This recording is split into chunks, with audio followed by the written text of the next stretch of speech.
साथियों, अभी मैं जल्दी में ही कबीरदास जी के आश्रम गया था। एक आश्रम है, वहाँ एक बन्नो साहेब गुरुजी करके हैं, तो उनके साथ चर्चा के लिए उन्होंने वहाँ इनवाइट किया था। मैंने तो उनको बोला था कि आप ऑनलाइन चर्चा में आ जाइए, लेकिन करे नहीं, आमने सामने कुछ और ही बात होती है। हम कहा चलो दिल्ली में ही हैं तो चले जाते हैं। तो वहाँ मैं, संजय सामाजिक जी और संतोष कुमार जी, वहाँ पे हम पहुँचे। तो वहाँ बन्नो साहेब जी थे और उनकी तरफ से एक राजेंद्र कुमार जी थे, जो हमारे यहाँ ऑनलाइन ओपन मंच पे आ चुके हैं। उस वीडियो का लिंक यहाँ ऊपर आपको ऐसे दिख रहा होगा। तो उस राजेंद्र कुमार जी का वो आप देख सकते हैं कि उन्होंने किस तरह से वहाँ पे डिस्कशन किया। तो इस वीडियो को आप देखेंगे तो कबीरदास जी की जो छोटे में उनकी जो पूरी आइडियोलॉजी है उसको आराम से समझ सकते हैं और देख सकते हैं कि उसमें कहाँ पे गड़बड़ी हो रही है। कबीरदास जी ने कहाँ पे गलती की निर्णय लेने में, जिससे कि उनका निर्णय हो गया गलत।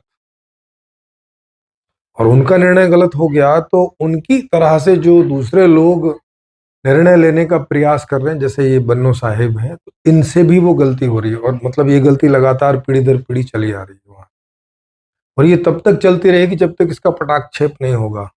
मतलब इसे कोई आके एक्सप्लेन नहीं करेगा, जैसे अब मैं इस वीडियो में से एक्सप्लेन कर रहा हूँ। तो ये वीडियो जब कबीरदासी लोगों के पास पहुंचेगा तो उनमें से कुछ को समझ में आना शुरू हो जाएगा, फिर धीरे धीरे वो एक्सप्लेन करेंगे तो औरों को समझ में आना शुरू हो जाएगा। ऐसे धीरे धीरे एक अब कबीरदास जी के एक आगे वाला टाइम पीरियड अब स्टार्ट हो रहा है। तो ये पहला पार्ट है, वन पार्ट। इसके बाद एक पार्ट और आएगा और उसमें पूरी बात आप कबीरदास जी की समझ जाएंगे कि एक्चुअल में उनकी जो बेस फिलॉसफी है, जो मूल फिलॉसफी है, वो क्या है। और जिस मूल फिलॉसफी पे, जिस मूल दर्शन पे वो पहुंचे हैं, उसमें कहाँ गलती हो गई है, और बहुत बड़ी गलती हो गई है। ऐसे देखने में पता नहीं चलता कि गलती हुई, लेकिन अब जब मैं एक्सप्लेन करूंगा तो आपको समझ में आएगा कि हाँ, ये गलती तो हो गई। और मैंने जो प्रश्न पूछे बन्नो साहेब जी से, तो उस चर्चा में आप समझोगे कि इनसे वो गलती कहाँ हो रही। तो पहले आप इनका ये मेरा और उनका ये मेरी और उनकी ये चर्चा आप देख लीजिए। फिर चर्चा के बाद में मैं इस पहले पार्ट की चर्चा की समीक्षा कर दूंगा, तो उससे आप ये सारी बात समझ जाएंगे। और फिर इसके बाद एक और पार्ट आएगा, पार्ट 2, और उसकी समीक्षा। और उतने में कबीरदास जी की जो ये पूरी आइडियोलॉजी है, ये आपको स्पष्ट हो जाएगी। और ये कबीरदास जी की ही आइडियोलॉजी नहीं है, एक्चुअल में इस तरह की गलतियां मिलती जुलती, एकदम एक जैसी नहीं, मिलती जुलती गलतियां ही जो दूसरे दर्शन है उनमें भी ऐसी हो रखी है, वो भी आप समझ जाओगे। जी, हम लोग कबीरदास जी के आश्रम में हैं। कबीर साहिब आश्रम है ये। आपको पड़ता है टीकरी कला में, और वहाँ पे गुरुजी हैं बन्नो साहिब जी।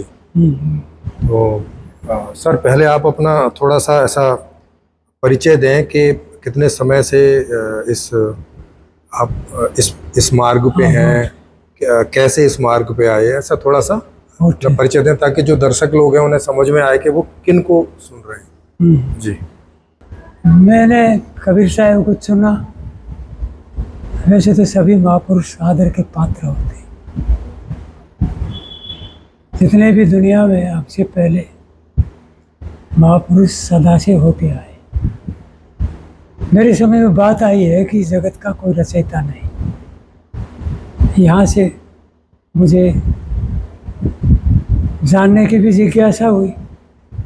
माता पिता से बात समझ में आई कि कोई बनाने वाला, जगत का कोई चलाने वाला है, उसका भजन करो।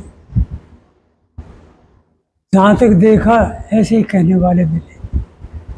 संत गुरुओं में पहुँचे तो जितने भी प्रचारक हैं तो वे इसी बात को कहते रहे। या तो मैं महात्मा बुद्ध से प्रभावित हुआ, महात्मा बुद्ध की बातें कुछ मुझे जची,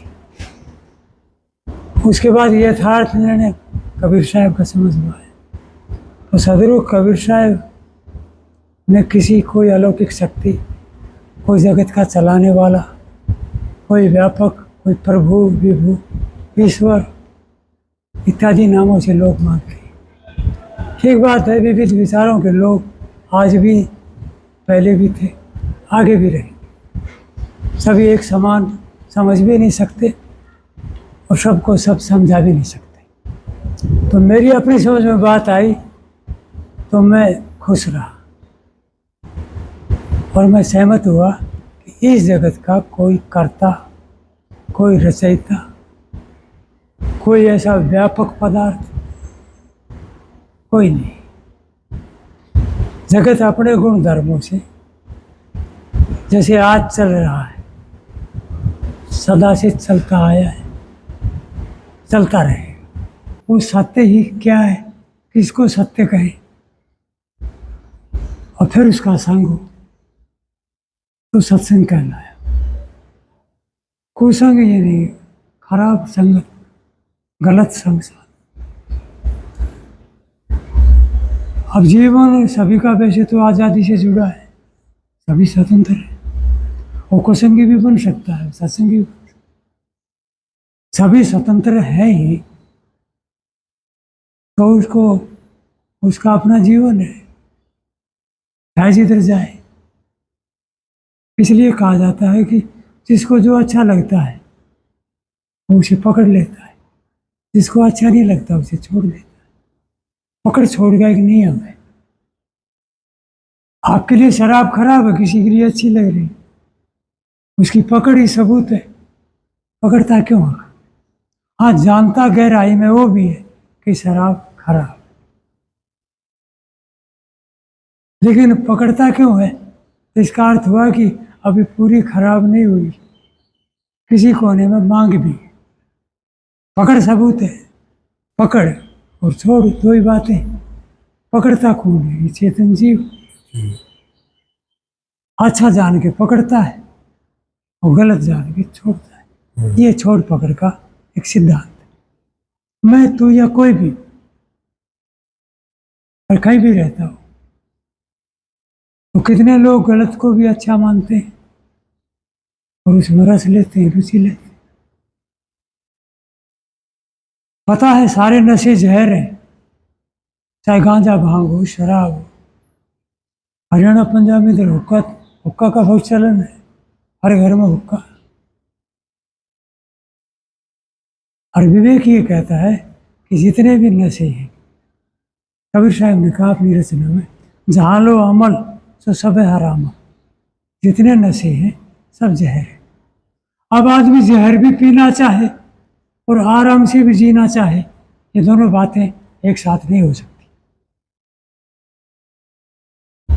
अब जहर जो किया पान क्यों न मरेगा? जहर खाएगा मरेगा। अरे कोई आदमी आग में हाथ देगा और फिर कहे मैं जलूं नहीं, ये किसी ने कहा? सही बात है। अब वो है आजाद है, तुम जलने वाले जल भी जाते, अपने जीवन को झोंक देते, मगर आग क्षमा नहीं करेगी। आग का काम ही जलाना है, तो आग जलाती है, वो नियम नहीं बदले, चाहे साधु हाथ दे चाहे सवाधु दे, जी। क्योंकि उसका काम ही जलाना है, आग जलाती है। तो व्यक्ति दुखी भी अपने कारण है, और जिस दिन सुखी होगा तब भी उसमें कारण स्वयं होगा। बंधन किसका, दुख किसका? इधर समझदारी है तो सुखी हो जाएगा, ना समझी है दुखी रहेगा, और ना समझी को समझदारी मानता हो, उसका अपना जीवन है। कहीं भूत प्रेत नहीं है, जादू टोना नहीं है, तंत्र मंत्र नहीं है, भूत प्रेत गंध फंद कुछ नहीं। और घरों का बड़ा बुरा हाल है, पूरा परिवार बंधा बैठा है, अब बांधने वाले बांधते भी रहते हैं। जबकि इनका कोई अस्तित्व नहीं, ये है ही नहीं। तंत्र मंत्र कोई शक्ति नहीं, कोई किसी के शराब से या किसी के आशीर्वाद से कुछ काम बन जाए। ऐसे काम बनते हो तो फिर मेहनत करने की क्या जरूरत? नहीं, विवेक नहीं कहता है। तो इसलिए मिट्टी पानी आग हवा का खेल कारण कार्य का, यहाँ पर चेतना का अस्तित्व जीव मनुष्यों में भी है, पशुओं में भी है, पक्षियों में भी है। छोटा एक और खानी योग समझ खानी, इसको 84 कहते हैं। मैंने कहा गिने कैसे 84 लाख? 4 राशि एक ने मेरे को समझाया, कुछ पकड़ में बात आई। 100 कहते हैं 4 को, राशि कहते हैं ढेरी को, समूह। 4 ढेरियों में चेतना का अस्तित्व रहेगा। ये बात जची। उनमें मनुष्य भी, पशु भी, पक्षी भी, छोटे कृमि कीट, ये 84। तो यहाँ चेतना है। चिट्ठी भी कुछ आता है, रास्ता बंद हुआ, रास्ता बदल लेता। कोई भी देदारी आपत्ति विपत्ति आती है, गोल हो जाता। मनुष्य इनमें श्रेष्ठ है, ये विवेक कर सकता, विचार कर सकता। अपनी आदत पकड़ लिया और छोड़ भी सकता है, और ज्यादा बढ़ाना हो तो बढ़ा भी सकता है। इसमें ये स्वतंत्र है, इसके ऊपर कोई और सत्ताधीश नहीं। घुमा फिरा करके महाभारत में भी कहा, रामायण में भी कहा, तो कहीं 2 तरह की बातें हो गई। एक में प्रश्न में आता है कि कौन ने कहा सुख दुख कर दाता, निज कृत कर्म भोग सुन बड़ा। ये कबीर साहब का नहीं, ये रामायण का प्रश्न, कि कोई किसी को सुख दुख देने वाला नहीं। बस उनको श्री राम जी समझा रहे, अपने कर्मों का ही भोग लगा। ठीक बात, ये बात जचती भी। राजा की लड़की जनक, राजा जनक हुआ, उसकी बेटी सीता कही जाती। ढूंढा तो उसने भी अपना पति राजघराने का था, अपरिवार का सबसे बड़ा बेटा ढूंढा था, राजकुमार महाराज श्री राम, जो आज पूरे भारत में तो पक्का जय श्री राम, जय श्री राम। यदि हम उसकी बात को लें, उन लोग दो कभी एक पल भी आराम नहीं मिला, वो रामायण साक्षी। कल उसका राज तिलक होना, परसों उनकी विदाई हो। उनकी माँ के कई और के प्रसंग बता रहे हैं।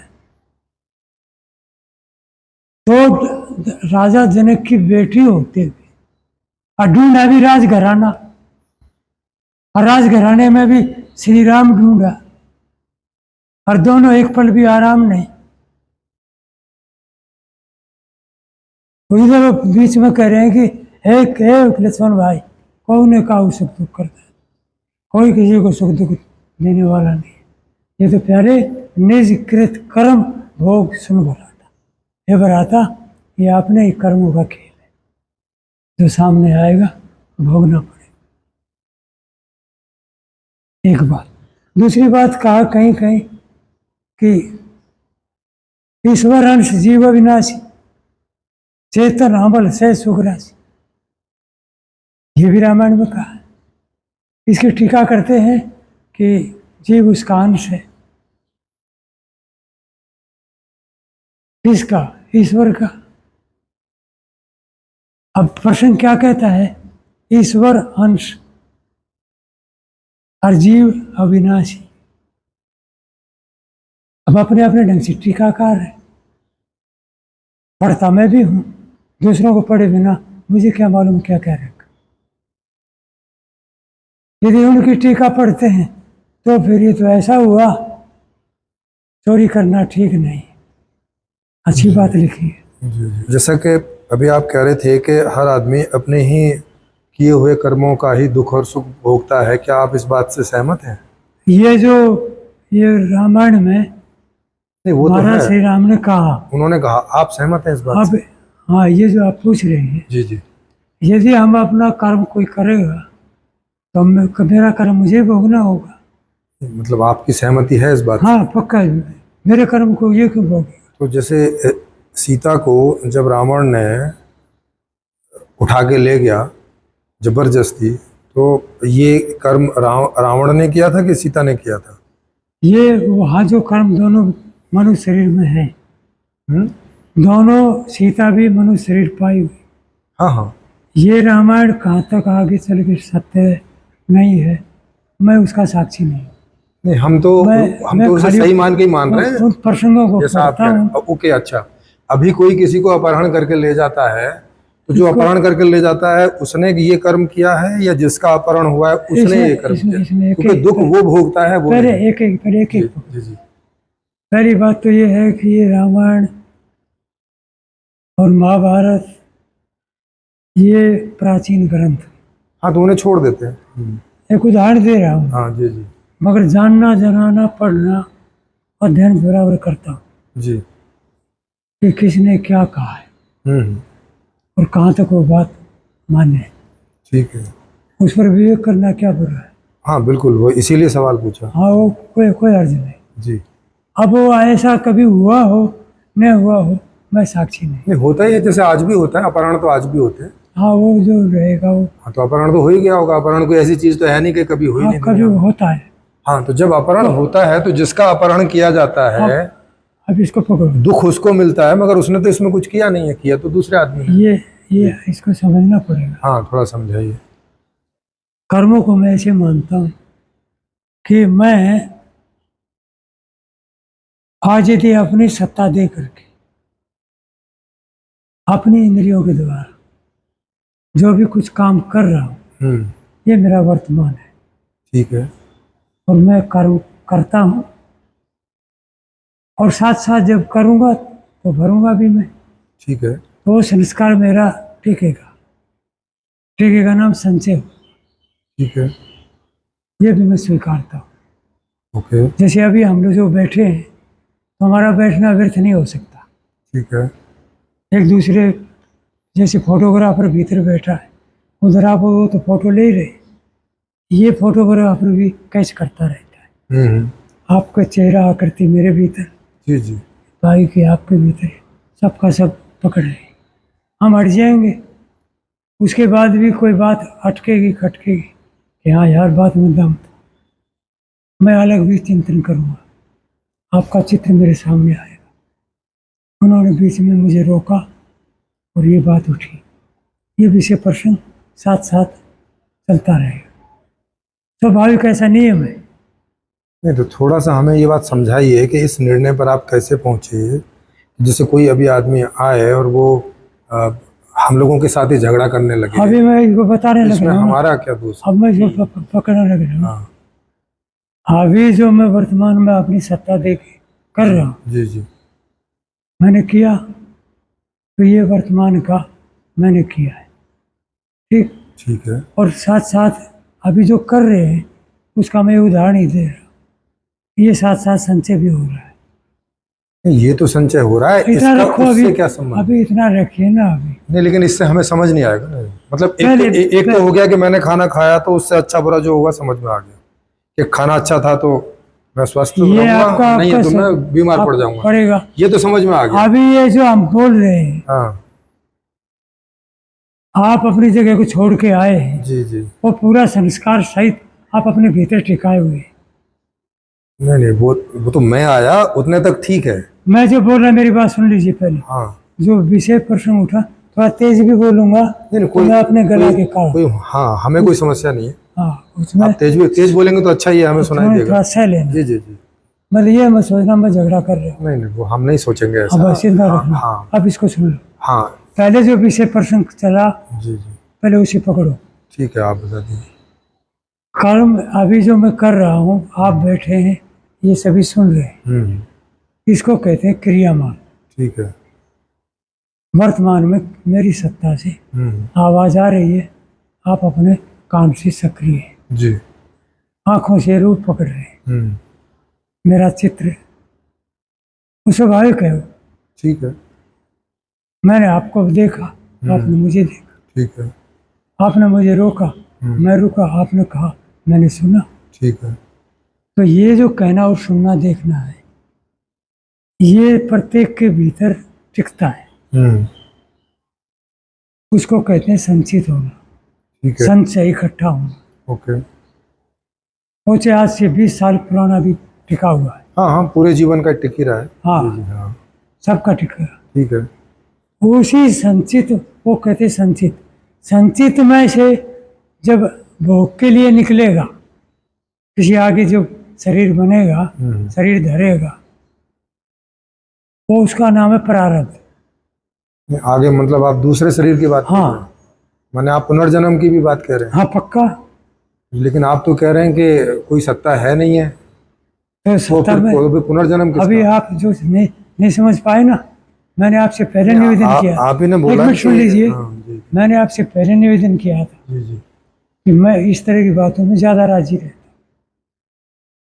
सत्ता किसकी नहीं है? किसी मालिक की, किसी कोई प्रभु, कोई विभु, कोई ऐसा व्यापक पदार्थ जिसका नाम ईश्वर, परमात्मा, भगवान, इस तरह के नामों से लोग उसकी आराधना करते, उसका नाम सुमिरन करते। तो उसकी सत्ता नहीं है, लेकिन मेरी और आपकी, मेरी आपकी सत्ता है। शरीर के पहले मेरी आपकी सत्ता थी। हाँ पक्का, आज मेरी सत्ता है तो मेरी सत्ता जाएगी कहाँ? तो फिर हमारा क्या स्वरूप है बताए? मतलब हम हाँ, 5 तत्वों में नहीं आते, इसका मतलब है? हम 5 तत्वों में नहीं आते। हाँ नहीं, 5 तत्वों में तो जब चेतना है ही नहीं। हाँ ओके। और उनके मिलने से भी चेतना पैदा नहीं नहीं हो होती। सकती। हाँ, तो ये चेतना का स्वरूप थोड़ा बताइए, तो ये क्या है? एक एक लोग धीरे से लेना। हाँ हाँ जी जी, धीरे से ले। हाँ, क्योंकि आप थोड़ी सी अब तेजी नहीं, अब तेजी का विषय नहीं। ओके ठीक है, आप जैसे समझें, जैसे ठीक धीरे समझें। से। तो अब मैंने उस सत्ता के बारे में, ठीक है। क्योंकि मेरी समझ में वो नहीं आया, ठीक है, वो नहीं है। नहीं आया, मैंने उसको छोड़ दिया। ओके। सत्ता का अर्थ होता है शक्ति। पहले सत्ता का अर्थ समझ। सत्ता का अर्थ शक्ति? हाँ, ताकत। मतलब अग्नि में जो जलाने की शक्ति है वो सत्ता? किसी में भी हो। लेकिन आप तो कह रहे हैं कि वहां तो सत्ता नहीं है। मैं क्या कह रहा हूँ यार, मैंने कब कहा? आपने बोला कि इन 5 तत्वों में कोई सत्ता नहीं है। अभी आपकी भूल हो गई कि नहीं हो गई? नहीं, मैं पूछ रहा हूँ, आप उसको मना कर मैं सकते तो हैं पक्का कह रहा हूँ, उनमें सत्ता स्वयं की है। सत्ता स्वयं की? आपने बोला कि वो जानते नहीं है। आज जानना नहीं है उनमें। तो सत्ता आप जानने वाले को बोल रहे हैं या हर चीज को सत्ता बोल रहे हैं? उसमें जड़, उसकी जड़ सत्ता है। ओके, तो आप जड़ को भी सत्ता बोल रहे हैं, चेतन को भी सत्ता बोल रहे हैं, तो फिर दोनों उसमें को जड़ सत्ता ताकत बोल रहे है। हैं। ओके ठीक है, अरे समझ गया। नहीं उसमें समझ अपनी गया। शीतलता है, ओके अपने गुण धर्म है, उसमें उसकी उष्णता है, ठीक है। इसमें अपनी कठोरता है। तो जो द्रव्य होगा उसी में तो गुण धर्म होंगे। हाँ नहीं ठीक है, अगर वो और किसमें होंगे? ठीक है, तो मतलब जिसका अस्तित्व होगा। तो मतलब शक्ति कोई भी हो, तो शक्ति माने सत्ता। सत्ता।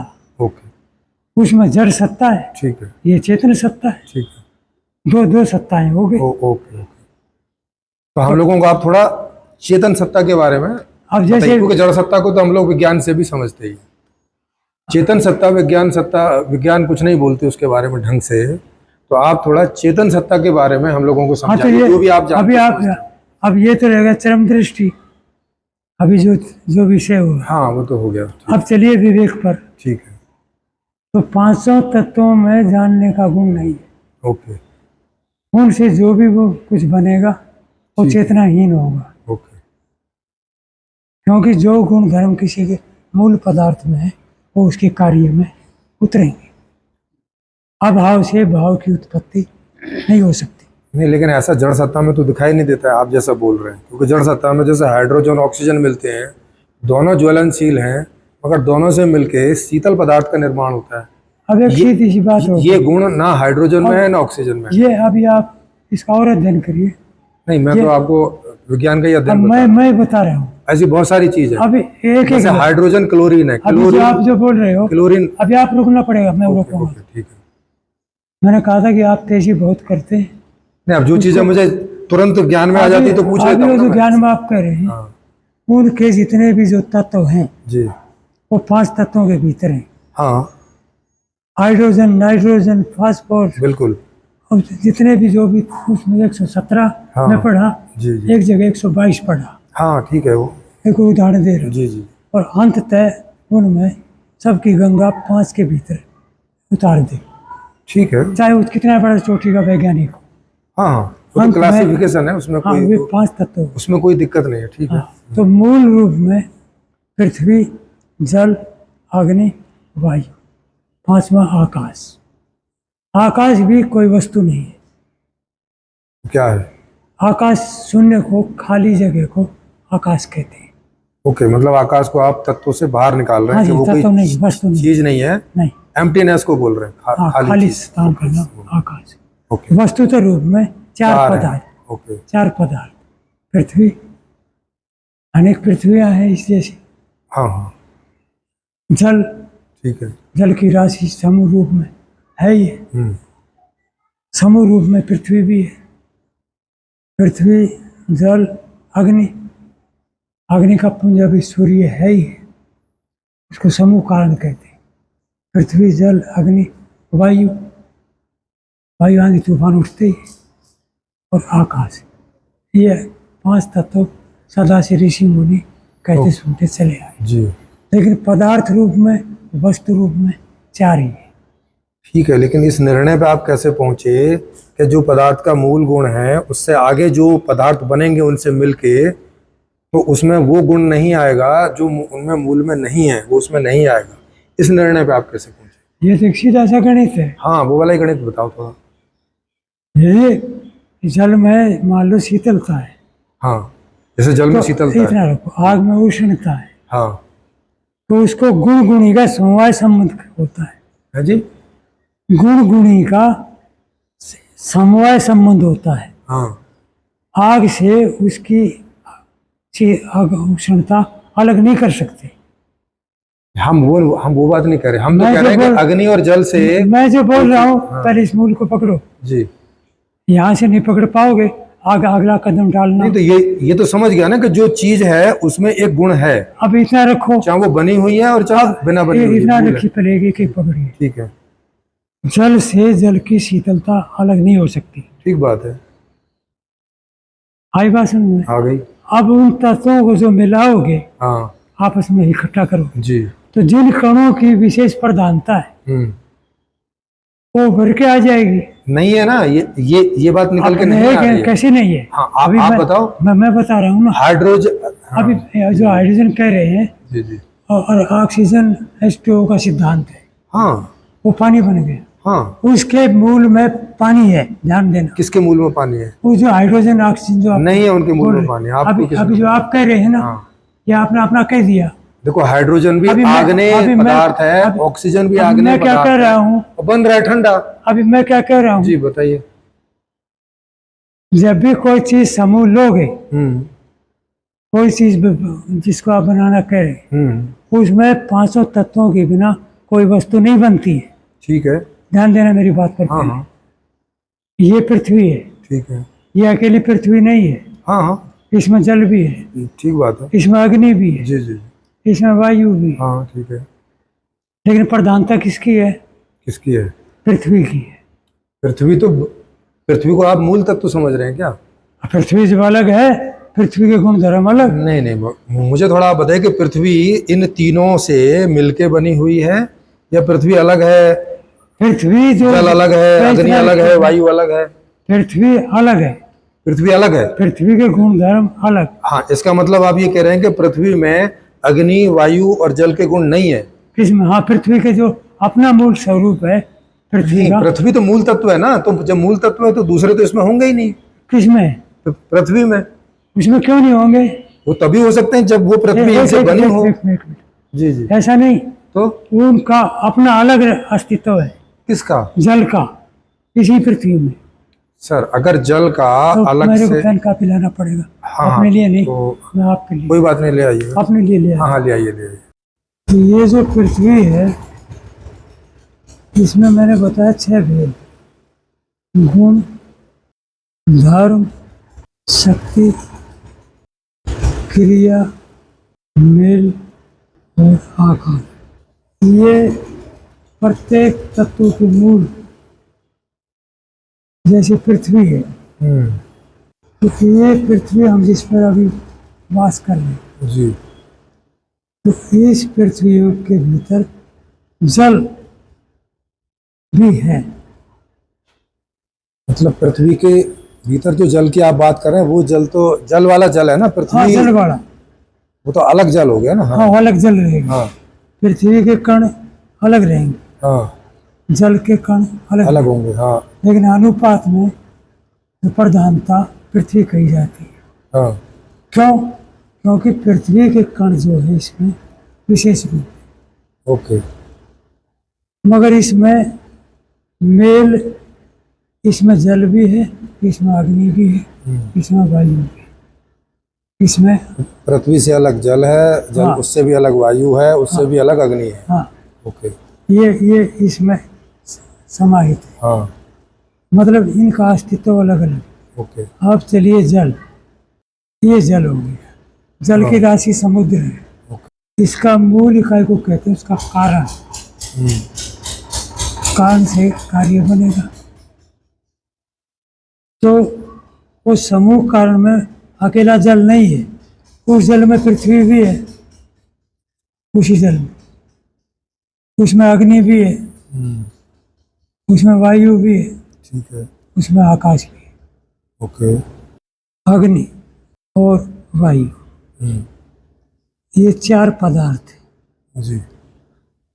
पदार्थ कहो, वस्तु कहो, चीज, इसमें मेरा कोई विरोध नहीं। नहीं वो तो ठीक है, मगर आप इन चार चीजों को मूल मान रहे हैं। हाँ, ये चार मूल है। तो इसका मतलब है कि ये तो किसी और से मिलके बने नहीं है। हाँ, नहीं, जैसे जल किसी से मिलके नहीं बना है, नहीं। लेकिन ये तो खोज हो चुकी है कि हाइड्रोजन ऑक्सीजन ये जो से अभी मिलके आप जल बना कह है। रहे हैं, हाँ, ये जल सदा का है। नहीं सदा का हो या कभी का भी हो, अभी जो जो भी है जल हाइड्रोजन ऑक्सीजन से मिलके अभी बना है। मैं क्या कह रहा हूँ, हाँ, और हाइड्रोजन ऑक्सीजन वायु है, मतलब गैस है। और जो गैसों में आप ले जा रहे हैं, जी। अगर उसके मूल में अभाव है, हाँ वैसे स्वाभाविक बने, चाहे आपके विज्ञान के सूत्रों में बना हो, हाँ। मगर उसके उसमें है। नहीं, लेकिन ये जो आप मुझे समझा रहे हैं, ये इस सवाल के आधार पे समझा रहे हैं। मैं समझा रहा मैंने हूँ पूछा था कि जल जब दो या दो से अधिक चीजों से मिलके कोई चीज बनती है तो उसमें नया गुण नहीं आएगा, जो उनमें है उनमें से ही कोई आएगा, आप ऐसा कह रहे हैं। इसमें अगर वो जल है ना, हाँ, क्योंकि ये बात आप क्यों बता रहे हैं, ये बात आप इसलिए बता रहे हैं कि अगर जड़ के परमाणुओं से मिलने से क्या चेतनता पैदा हो सकती है, हाँ, इसलिए ये सवाल पूछा है आपसे। हाँ, तो उसमें आपने कहा कि नहीं पैदा हो सकती सकती है ना, और आपने इसका उदाहरण मुझे दिया कि भाई जिन पदार्थों के जो मूल गुण हैं, तो उनसे अलग कोई दूसरा गुण उनके आगे बने हुए प्रोडक्ट्स में नहीं आ सकता, इस बेस पे आप बोल रहे हैं। लेकिन ऐसा तो दिख नहीं रहा है, आ रहे हैं। नहीं, जैसे कत्था और चूना को आप मिलाएंगे तो दूसरा रंग आ जाता है। आप फिर समझिए, ना कत्था में वो रंग है ना चूना में वो रंग है। जी। जहाँ दो मिल करके तीसरा रंग हुआ, हाँ जो आप बात कह रहे हैं, जी, वो आ जाएगा। हाँ। क्यों आएगा? ये भी हमारी पढ़ाई में आया। हाँ बताइए। रंग थे, रंग उपजे, हाँ मगर सब रंग देखा एक, कौन रंग है जीव का, ताका करो विवेक। हाँ, तो आप बताइए। एक मिनट, एक काला पीला रंग मिला दो, तीसरा निकल आएगा। हाँ, अब आपको कहाँ से आया? इन्हीं दोनों से आया। इन दोनों से, ध्यान देना, हाँ, उन दोनों के कणों ने जिसकी प्रधानता हुई, तीसरा निकल आया। प्रधानता दोनों के मिलने से जो आया वो आया। ऐसा नहीं है कि अगर चूना ज्यादा लगा दोगे तो चूने वाला रंग आ जाएगा, नहीं आएगा। ये जो आप कह रहे हो, हाँ, अभी फिर या तो मैं पकड़ाने में कमी या आपके पकड़ने में तो आप ही बताओ ना। अभी काला और सफेद, हाँ ये दो रंग है, जी। उनमें अनेक कण है, हाँ और एक होता है इकाई का अपना स्वरूप। एक एक पकड़ना, मैं जो बोल रहा हूँ उसको आराम से पकड़। बताइए। ये दो रंग हैं, आपस में मिला दिया जी। दोनों गायब, तीसरा निकल आया। हाँ, ठीक हुआ। कबीर साहब भी इसको कह रहे हैं कि वो, लेकिन वो रंग जड़ ही होगा। नहीं, ये किस आधार पे कह रहे हैं कि नहीं जड़ ही होगा? जड़ जब दो रंग तीसरा रंग हो सकता है तो जड़ चेतन होने में क्या समस्या है? नहीं, कारण बताओ ना फिर उसका। से उसमें जानने का गुण पैदा नहीं हो हाँ सकता। हाँ, अब मैं आपको बताऊं, दोनों पानी जैसे दिखते हैं, उन दोनों को मिलाओगे तो वो गुलाबी रंग बन जाता है। हाँ, तो जो रंग बनेगा जड़ ही होगा।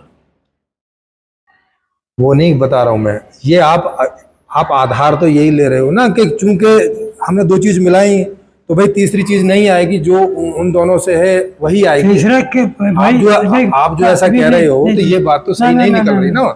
वो तीसरा तो सुबह जब हम देख रहे हैं उसमें जो एक दूसरे की प्रधानता या न्यूनता जो रहेगी, वो जो मैं बोल रहा हूँ सर, प्रधानता न्यूनता होने से फिर ले लो। हाँ, तो फिर तो इन पांचों की प्रधानता न्यूनता होने से चेतन क्यों नहीं हो सकता है? ना, नहीं होगा। कारण तो बताओ ना। आप उसमें कोई कि तर्क तो दोगे। उनके मूल में, हाँ, उनके मूल में जानने का गुण नहीं है। सर, उनके मूल में जानने का गुण नहीं, उनके मूल में तो कई गुण नहीं है जो बाद में आ रहे हैं। किस में? पृथ्वी में वो गुण नहीं है, जल में वो गुण नहीं है। पृथ्वी का फिर समझ लो। हाँ, पृथ्वी का जो धर्म है कठोर है, ओके, एक। ठीक है। जल का शीतल है, हाँ, अग्नि का उष्ण है, ठीक है, वायु का कोमल है। ओके। ये उनके गुण हाँ, धर्म ये हो, हाँ, ये गुण है। ठीक हो गया। हाँ हाँ, तो अब सवाल आप कह रहे हैं कि रंग, ठीक बात, और रंग तो आ जाएगा। रंग क्यों भी आएगा? कोई भी चीज ले लो, मैंने तो उदाहरण दिया। कोई चीज नहीं। हाँ, कोई चीज कैसी होगी? जैसे अभी मैं कह रहा हूँ आप जैसे जल ले लो। जल जल है, हाँ, जल का स्वभाव शीतल है। ठीक है। आज अभी हवा ठंडी है, हाँ, हवा चल रही, हम्म, तो हवा ठंडी नहीं हो सकती। ठंडा स्वभाव किसका है?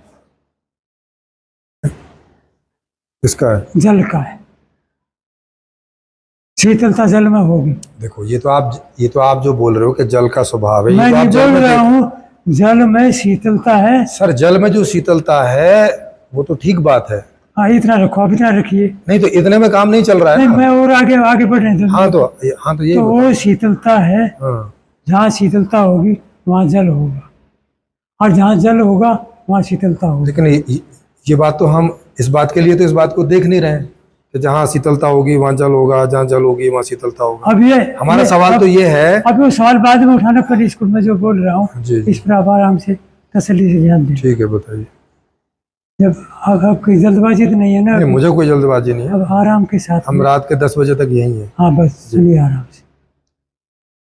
इसको कहते हैं गुण गुणी का संबंध। ओके। उसको कहते हैं समवाय संबंध। जहाँ तक मेरा अध्ययन है, ठीक है, कि हवा चली, बड़ी ठंडी है, तो वायु चल रही है ठंडी, तो ठंडा गुण धर्म वायु का नहीं है। ओके। और शीतलता किसका धर्म है? जल का है। हाँ, तो इसका मतलब हुआ उस वायु के साथ में पानी भी साथ साथ चल रहा है, ओके, इसलिए उसको शीतलता, हवा ठंडी कहा गया। ठीक है। आज बड़ी लू है यार, बड़ी लपट है।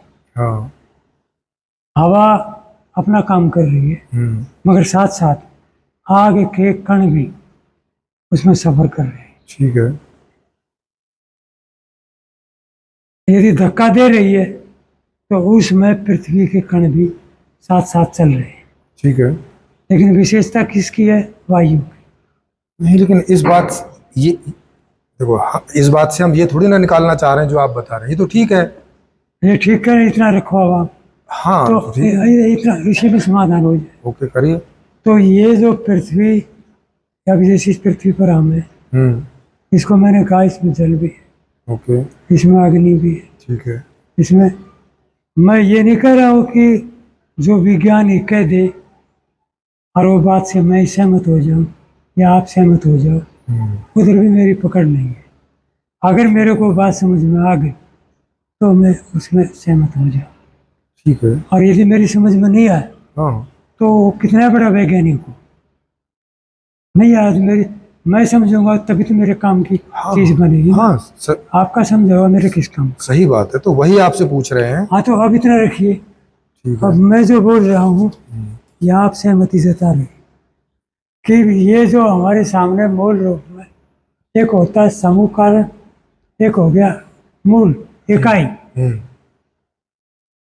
तो अगर वायु की प्रधानता या जल में उष्णता, तो आग के कण वहाँ विशेष हुए। जी। आग पानी की अपेक्षा आग के कणों की हम्म, उसमें बाहुल्यता ठीक है। अधिक होने से पानी गर्म कहा गया, ओके। अन्यथा पानी कभी गर्म नहीं होता। हम्म, पानी का जिसका स्वभाव ही शीतल है, ठीक है। जलती अग्नि पर भी डालोगे, ठीक है। उबलता पानी भी डालोगे, हाँ, आग को बुझा देगा। ठीक है। क्योंकि उसका जो अपना स्वभाव, स्वभाव यानी वस्तु का धर्म, हम्म, जिसमें परिवर्तन नहीं होता। ठीक है। ये हिंदू मुस्लिम धर्म नहीं, हाँ हाँ। वो छोड़ दो, लड़ाने वाले नाम है, हम्म, वो बचकानी बातें मानता हूँ नहीं उसको धर्म नहीं बोलते, वहाँ उसको ना। गुण बोलते हैं। हम मैं उस जिसको आप धर्म बोल रहे हो एक्चुअली वो गुण है। धर्म ये अलग चीज है। वस्तु का जो धर्म है, वस्तु का जो गुण है, गुण बोलिए, सही शब्द गुण है। गुण उसमें अलग रहेंगे। जैसे आप, हाँ, चाहे रंग हो, माने आकार हो, रंग हो, गर्मी हो, सर्दी उसमें हो, ये सब गुण कहे जाते हैं। वो जो सही सही भाषा में इनको गुण कहा जाता है। धर्म वो लोग बोल देते हैं गाँव में जिनको नहीं है, वो ऐसे धर्म बोल देते हैं उनका। ना, जड़ ना, जड़ मैं वस्तु जो- का कोई धर्म नहीं मैं- होता मैं है, जो उसके कर गुण रहा हूँ, होते हैं। ना, ये भी गलत है। मतलब मैं तो धर्म- भाषा में बता रहा हूँ, आप धर्म इस्तेमाल करना चाहो कर लो, हमें कोई मतलब, हम तो गुण ही समझ लेंगे उसको। ना, उसमें जो जैसे भी आप अपनी बात पढ़े रहो, मैं नहीं अड़ रहा हूँ ना, हम तो कह रहे हैं मैं अपनी कि पढ़ा रहा हूँ। हम तो कह रहे हैं, देखो मैं तो मैं आपसे कहता हूँ बता गुण रहा हूँ। अलग होते हैं, अच्छा, थोड़ा धर्म अलग होता है। अच्छा मैं उसको बता अच्छा, रहा हूँ। अपना एक गुण और अपना एक धर्म बताओ। चलो हाँ, आप ही मैं से पूछ रहे हैं। बता आपका रहा एक हूँ। धर्म बता दो, एक गुण मैं बता अभी दो। बता जी, आप अपना एक गुण और एक धर्म बता दो तो हमें अंतर पता चल जाएगा हाँ। किसको गुण बोल रहे हो। या अग्नि का आग गुण है कि धर्म है? अग्नि का जलाना गुण है कि धर्म है? क्या है उष्णता क्या है? है जी? उष्णता क्या है? गुण है? हाँ, तो वही तो पूछ रहे हैं, गुण है कि धर्म है? बताएंगे ना सारा। नहीं बता पाएंगे। क्या अभी बताएंगे? चलो अभी देखते हैं। गुण भी है, धर्म भी है, दोनों अलग अलग है। हाँ, तो अलग अलग होंगे तभी ना अलग अलग होंगे। हाँ, उस समय जो विवाद हुआ इसी बात पर आप मानने को तैयार नहीं थे। नहीं तो आप हमें बता दो ना। पृथ्वी का धर्म गुरु जी ने क्या बताया? कठोरता। इसका गुण क्या है? हाँ, गुण क्या है फिर? सुगंध। अच्छा, पृथ्वी का गुण है सुगंध। सुगंध, कहीं से भी सुगंध आई वो पृथ्वी तक तो काम करता है वहाँ। अच्छा अच्छा, सुगंध क्यों गुण है और कठोरता क्यों धर्म है, थोड़ा बताओ, इसका अंतर बता दो। भाई, सुगंध को गुण क्यों कह रहे हो और कठोरता को धर्म क्यों कह रहे हो? हाँ, तो समझेंगे अब। किसी भी वस्तु किसी एक चीज के कि इसका कि उसका गुण और धर्म थोड़ा अलग अलग बताइए कि क्या धर्म है और क्या गुण है, कोई एक तत्व का। अरे वो मैं लिखा हूँ। हाँ, जो ढूंढ लीजिए। तो आपने ये चर्चा का पहला पार्ट सुना। अब इसमें आप देखिए कि जब मैंने उनसे पूछा कि भाई ये निर्णय आपने किस आधार पे लिया कि जो चेतन है वो जड़, जिनको ये 5 तत्व या 4 तत्व बोल रहे हैं, उनके मेल से चेतन पैदा नहीं हो सकता, ऐसा निर्णय किस आधार पे लिया? तो वो क्या बता रहे हैं, वो एक आधार बता रहे हैं कि देखो, वो एक सिद्धांत को मान के चल रहे हैं कि जो चारों तत्व हैं मूल में, वो तो जड़ हैं, है ना? जैसे ऐसे हम देखें कि पृथ्वी हमें दिखाई पड़ रही है और जल दिखाई पड़ रहा है ना? इसका अनुभव भी हम करते हैं। वायु है, अग्नि है, आकाश है। वैसे तो उसको खाली स्थान के रूप में वो ले रहे हैं, किसी तत्व के रूप में नहीं ले रहे। तो चार भी देखें तो ऐसा पड़ता है कि ये तो जड़ है, वहां तो कोई चेतन जैसा व्यवहार दिखता नहीं है। बात भी सही है, लेकिन ये सिद्धांत किस आधार पे बना लिया कि अगर किन्हीं के मूल तत्व में जड़ है तो बाद में जब कॉम्बिनेशन बनेंगे तो उसमें चेतन का उद्भूत नहीं हो जाएगा? ये सिद्धांत किस आधार पे बना लिया? तो इसका कोई आधार वो बता नहीं पा रहे,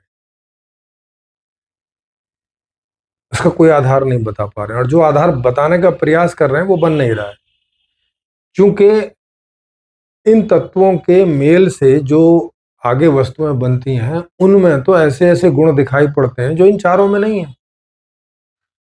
जैसे जड़, वायु, अग्नि और इनके मेल से मान लिया वनस्पति बनती है ना? और वनस्पति में एक स्वाद होता है, जैसे एक आम का स्वाद है, नींबू का स्वाद है, ये स्वाद ना तो जल में है, क्योंकि वो कह रहे हैं कि जल का जो धर्म या गुण है, वो जो बता रहे हैं, वो स्वाद है। जबकि जल का जो स्वाद है, वो स्वाद तो इनमें नहीं आता। आम का तो अलग ही स्वाद आता है, मीठा। जल में तो मीठा स्वाद है नहीं। पृथ्वी का तो मीठा स्वाद है नहीं, या पृथ्वी का खट्टा स्वाद भी नहीं है, या चरपरा भी नहीं है ना। पानी का तो बहुत बस ठंडक जैसा अच्छी लगती है, उसमें कोई कोई खास स्वाद ऐसा दिखता नहीं है। और जो भी उसमें स्वाद जैसा दिखता है, वो तो उसमें मिनरल्स वगैरह मिले रहते हैं। अगर शुद्ध जल हम पिए तो उसका कोई स्वाद ऐसा, कुछ खास ऐसा स्वाद दिखता नहीं है कि जैसा आप बता सको कि जैसे षड रस हैं, 6 तरह के रस हैं, तो 6 में से कोई स्वाद है नहीं, नहीं पता चलता। कोई फल हम खाते हैं, उनके अलग अलग स्वाद हैं। मीठे में भी बहुत प्रकार के स्वाद हैं, खट्टे में भी बहुत प्रकार के स्वाद हैं। पृथ्वी में तो ऐसी गंध नहीं है, जिस तरह के सेंट वगैरह हम गंध जो इस्तेमाल करते हैं, जैसे फूलों में गंध आती है, जैसी फलों में गंध आती है, या मल मूत्र में जैसी गंध आती है, ऐसी गंध पृथ्वी में तो नहीं आती। तो कहने का मतलब, इन चारों तत्वों के कॉम्बिनेशन से जो आगे तत्व बन रहे हैं, ये आवश्यक नहीं है कि वो मूल गुणों के अनुसार ही अपने गुणों का प्रदर्शन करें। वहां गुण बिल्कुल भी अलग आ जाते हैं। जैसे मैंने उनको समझाने का प्रयास किया कि जिसको आप जल बोल रहे हो, वो भी अपने आप में कोई मूल तत्व नहीं है, बल्कि वो हाइड्रोजन और ऑक्सीजन का जोड़ है। और हाइड्रोजन और ऑक्सीजन दोनों आग्नेय गैसेज हैं, लेकिन जल बना रहे हैं शीतल, दोनों मिलके, है ना। हाइड्रोजन और क्लोरीन दोनों को मिलाते हैं तो उससे आग्नेय बन जाता है, एसिटिक एसिड, मतलब ये हाइड्रोक्लोरिक एसिड बन जाता है, जो एकदम जलाने का काम कर देता है। तो अब शीतलता ना हाइड्रोजन का गुण है और ना ऑक्सीजन का गुण है, लेकिन जल का है। तो जल में कैसे आ गया? ऐसे बहुत सारी चीजें हैं। आप आप जब देखेंगे दुनिया में बनती मिलती हुई, अंडा है, अंडे के अंदर प्रोटीन वगैरह है, उस पर मुर्गी बैठती है तो चूजा बन जाता है उसका। वो हम देखते ही हैं, चेतन वगैरह सब बन जाता है। कहीं भी थोड़ा गलाब वलाब कुछ हो जाए बॉडी के अंदर तो कीड़े पैदा हो जाते हैं, है ना। ये सब पदार्थ से ही चेतन पदार्थ पैदा हो रहे हैं हमारे अंदर ही। तो ये ऐसे बहुत सारे गुण हैं, ऐसे बहुत सारी घटनाएं हैं जो हम अपने आसपास चारों तरफ अपने जीवन में अवलोकन करें, तो इससे ऐसा सिद्धांत कोई निकल के नहीं आता है कि भाई मूल वस्तुओं में जो गुण हैं, आगे जाके उसमें से ही कोई गुण निकल के आएंगे। नहीं, बिल्कुल नए भी आ जाते हैं और मिक्स होके भी आते हैं, दोनों तरह से हमें दिखाई पड़ता है। तो अब सीधी सी बात है, तो ये किस आधार पे इन्होंने ये सिद्धांत तो बना लिया कि मूल तत्वों में जो गुण नहीं है तो आगे भी वो गुण नहीं होंगे, है ना। ऐसा तो करके बनता है, ऐसे तो दिखता नहीं। इसी आधार पे इन्होंने बना रखा है कि चूंकि चारों मूल तत्वों में जड़ता का गुण है, तो चेतनता का गुण कभी इनके किसी कॉम्बिनेशन की वजह से नहीं आएगा, इनके संयोग की वजह से। ऐसा ये मान के चल रहे, माने कबीर दास जी ने भी ऐसा ही माना। उन्हीं की जो वहाँ पे विवेक विवेचना है, मतलब ऐसी चीज़ों को अध्ययन करके और ऐसे देखने समझने का प्रयास किया जाता है, उस आधार पे कोई एक सिद्धांत बनाया जाता है और उस आधार पे कोई एक निर्णय ले लिया जाता है। अगर वो सिद्धांत आपने ठीक बनाया सही अध्ययन करने के बाद, तो निर्णय के ठीक होने की संभावना होती है। लेकिन अगर आपने वो सारा अध्ययन करके चिंतन मनन करके अगर कोई गलत सिद्धांत वहां से गढ़ लिया या बना लिया तो फिर उसके आगे सब गलती ही होने वाली है। तो बन्नू जी साहेब ने, या बोले कबीर साहेब ने, ये गलती की कि इस आधार पे इन्होंने ऐसा मान लिया कि चेतन सत्ता तो कहीं अलग से होगी, है ना, इसमें तो नहीं होगी। चेतन सत्ता कहां से होगी? अलग से होगी। अच्छा, फिर इनसे पूछने लगे, अच्छा चेतन के क्या गुण धर्म है? कुछ बता नहीं पा रहे हैं।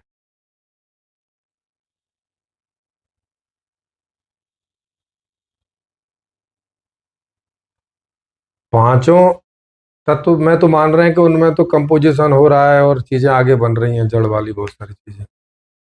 चेतन को नहीं बता पा रहे हैं कि ये भी किसी चीज से मिलके बना या ये अलग से एक पदार्थ है, और उसे कह रहे नहीं ये अलग से ही है, ऐसा ही है, ये कैसे जुड़ गया, इसके अनुसार शरीर कैसे बन गया, आंखें कैसे बन गई, नाक कैसे बन गई,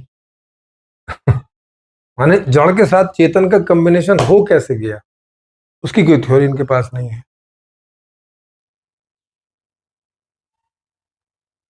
तो चेतन के बारे में पूछो तो नहीं कुछ बता पा रहे हैं।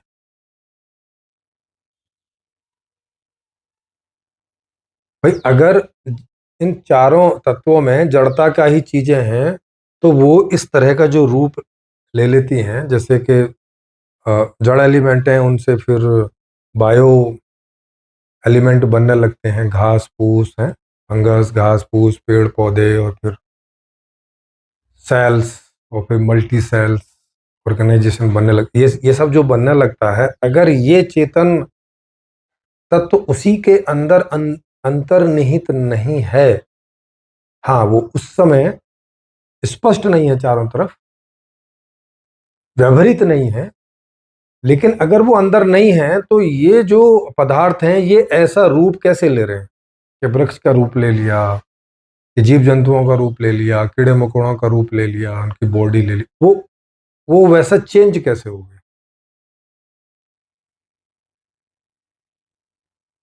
अभी तो जो दूसरा पार्ट है उसमें और भी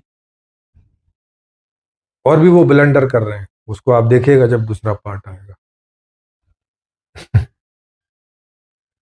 केवल एक इसी आधार पे इन्होंने इतनी बड़ी गलती कर ली, इसी तरह से सोच के कि आत्मा अलग से होगी। अब आत्मा अलग से मान लिए तो अब सीधी सी बात है, वो एक शरीर में घुसेगी, दूसरे में इससे निकल के दूसरे में जाएगी, दूसरे से तीसरे में जाएगी, और फिर बाकी इसकी कर्मों की थ्योरी और ये सब बना ली उन्होंने। जैसे कर्मों का मैंने शुरू में उनसे पूछा तो वहां से उनको समझ में आ गई गलती हो गई है और पत्ता काट गए। वो जब सीता वाला और रावण वाला हुआ, कह रहे थे कि हम सब अपने ही कर्मों का भोग करते हैं, तो मैं कहा ये जो दूसरे आके आपके साथ कुछ कर जाएं अभी, तो कर्म तो उन्होंने किया लेकिन भोग फल तो आप भोग रहे हो। एक बच्ची का बलात्कार तो एक आदमी कर गया, कर्म तो वो करके गया है, इस बच्ची ने तो कोई कर्म किया नहीं है इस मामले में। कर्म वो करके गया है, वो मजे लेके गया है, वो सुखी हुआ है इस गलत कर्म से, और दुख जो भोग रही है वो बेचारी वो बच्ची भोग रही है।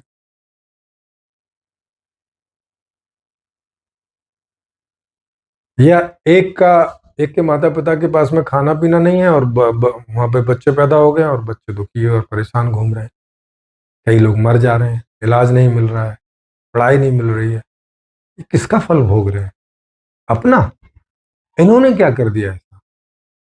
इन्होंने ऐसा क्या कर दिया कि शिक्षा भी नहीं मिले इन्हें, कि पैदा होते ही इन्हें खाना भी नहीं मिले, ढंग से कपड़े भी नहीं मिले, रहना भी नहीं मिले, इन्होंने क्या कर दिया है? पूछा तो कुछ नहीं बता पाए। बोल रहे हैं कि एक संचित कर्म है, क्रियामाण है, ये अरे तो ये इनसे आपने ये निकाला कैसे, कौन से संचित कर्म से ऐसा हो गया? और कर्म के आधार से अगर जन्म होगा तो फिर से लफड़ा हो जाएगा। भैया जन्म पहले होगा कि कर्म पहले होगा? क्या बिना जन्म लिए हम कर्म कर लेंगे? तो कर्म तो पहले हो नहीं सकता, तो पहले तो जन्म ही होगा। तो जब पहले जन्म होगा तो वो तो कर्म के आधार से हो नहीं सकता है। तो ये बात है, तो ये गलती आपको पकड़ में आ रही होगी। अच्छे से। और अब तो साइंस जो है सिंगल सेल का उसमें लैब में वो निर्माण कर चुकी है। अंडे वगैरह में तो हम देखते ही हैं, है ना? बहुत सारी प्रक्रियाओं में हम देखते हैं। अपने शरीर में भी कहीं घाव वगैरह हो जाता है। गलियों में आपने देखा होंगे कुत्ते वगैरह, उनके घाव हो जाते हैं तो उसमें कीड़े पड़ जाते हैं। तो वो सब कहाँ से पड़ रहे हैं? वो सब जो सेल्स खराब हो गई हैं, बीमार ग्रस्त हो गई हैं, उन्हीं से वो सब कीड़े वगैरह बनते हैं। कहीं अलग से थोड़ी उनमें कोई आत्माएं आके घुस जाती हैं, टक टक टक टक टक टक। कैसे एक घाव में 20 आत्माएं घुस गई तो 20 कीड़े बन गए। तो ये जो अनुमान को ये लोग ज्ञान समझ बैठे हैं कोई, और उस अनुमान में भी गलती कर ली, गलत सिद्धांत बना के। गलत सिद्धांत क्या बना लिया कि मूल में जो है वही आपको उनके उनके प्रोडक्ट में दिखेगा, उनके प्रोडक्ट में कुछ और नहीं हो सकता। क्योंकि मूल में जड़ है तो उनसे जितने प्रोडक्ट बनेंगे वो जड़ ही बनेंगे। तो भैया वो तो फिर जड़ ही रहते ना। फिर बायोलॉजिकल सेल कैसे बन गए?